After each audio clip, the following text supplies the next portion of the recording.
Ta perception peut être un vrai boulet pour ta réussite et ton business. Welcome, j'espère que tu as la forme. On arrive pour l'épisode 27, ça y est, on arrive dans les derniers épisodes de cette série de 31 jours. Et aujourd'hui, je reprends un épisode, l'épisode 117 que j'avais fait il y a déjà quelques temps de ça, pour te parler du problème des perceptions dans ton business et ce qui fait que derrière, tu vas constamment te remettre en question et douter de qui tu es, ce que tu fais, comment tu le fais. Ce qui fait que ça peut littéralement te challenger dans ta posture, dans ta capacité à passer à l'action et dans ta capacité à avoir des résultats.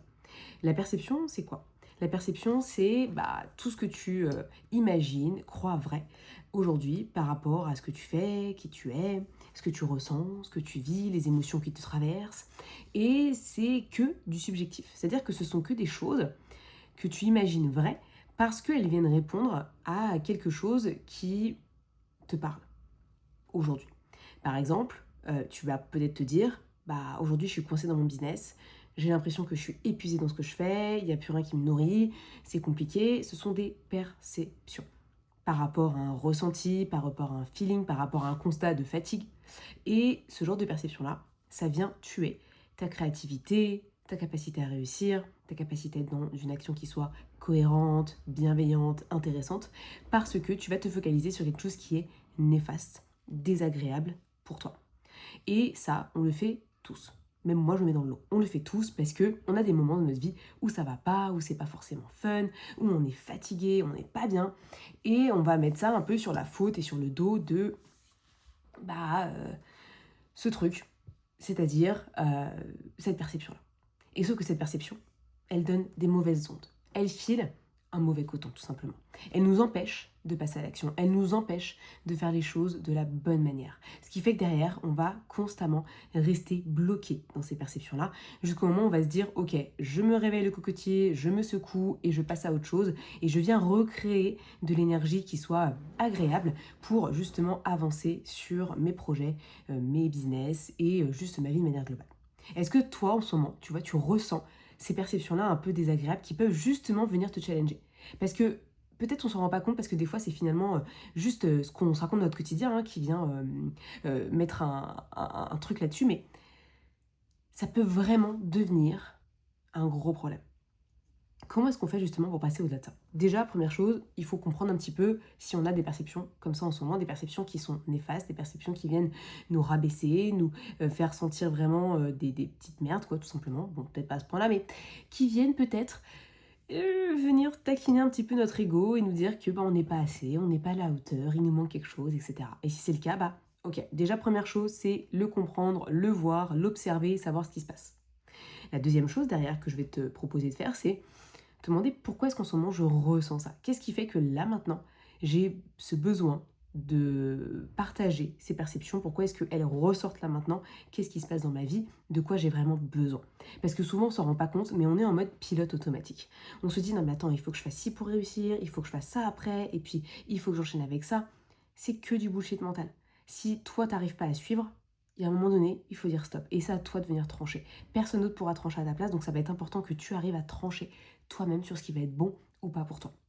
Quand tu as réussi à définir comment est-ce que tu vas trancher les choses et de quoi tu as vraiment besoin, la troisième chose à faire, ça va être de suivre pleinement ce que tu vas vraiment t'engager à faire. T'engager à arrêter, t'engager à finaliser, t'engager à oser, enfin, en fonction de ce que tu as besoin. Par exemple, tu vois, si tu es en mode j'ai zéro résultat, il n'y a rien qui se passe dans mon business, c'est compliqué en ce moment, peut-être que tu as besoin juste d'un break. Prends un break, prends-toi 48 heures, 72 heures ou juste, tu laisses les choses couler. Tu ne fais rien. Et tu vas voir ce qui va se passer. Peut-être que tu vas avoir de nouvelles idées, peut-être que tu vas avoir le temps d'avoir une idée en tête qui va germer, etc. Mais vraiment, prends le temps de ne rien faire. La deuxième chose, par exemple, si tu sens que en ce moment, par exemple, tu as trop de choses à faire, que c'est trop compliqué, que tu as pris trop de missions, que tu es overbooké, qu'en fait, tu n'as plus d'énergie du tout et en fait, tu es vraiment fatigué, ça va être la même chose. Prends un break. Contacte les personnes avec qui tu as des obligations professionnelles et tu racontes ton histoire. Et t'expliques pourquoi là, tu as besoin d'un break. Là, tu as besoin de faire quelque chose de différent.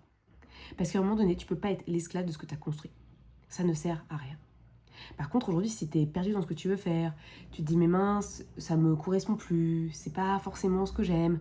Ok, dès que tu as besoin justement de reculer un petit peu, prendre de la hauteur, donc peut-être faire moins et juste observer vers quoi tu as envie d'aller le plus.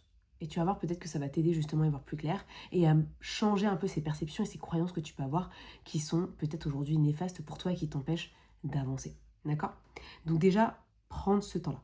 Et puis, quand tu as pris le temps nécessaire, parce que tu as justement pris le temps de te poser sur ce qui était bon pour toi en ce moment, demande-toi comment est-ce que je peux au mieux passer à l'action.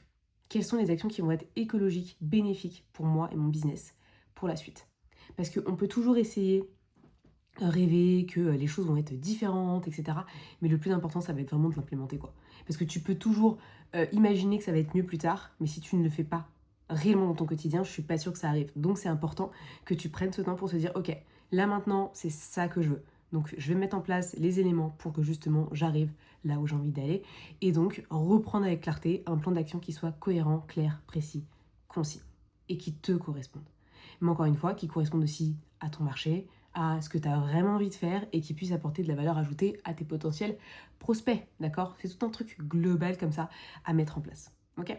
Voilà, tu as un peu mon avis sur la question. En tout cas, les perceptions néfastes peuvent avoir un impact énorme sur ton business et sur ton énergie, donc c'est important de venir les prendre en considération et derrière de venir adapter ta vie à ce qui se passe dans ta tête là maintenant, dans ton corps, et justement de venir implémenter de nouvelles choses ou de choses différentes pour justement aller mieux et avancer dans ton business. Bon allez, c'est tout pour aujourd'hui. Je te souhaite une excellente journée. On se voit demain pour l'épisode 28. Prends bien soin de toi. Ciao.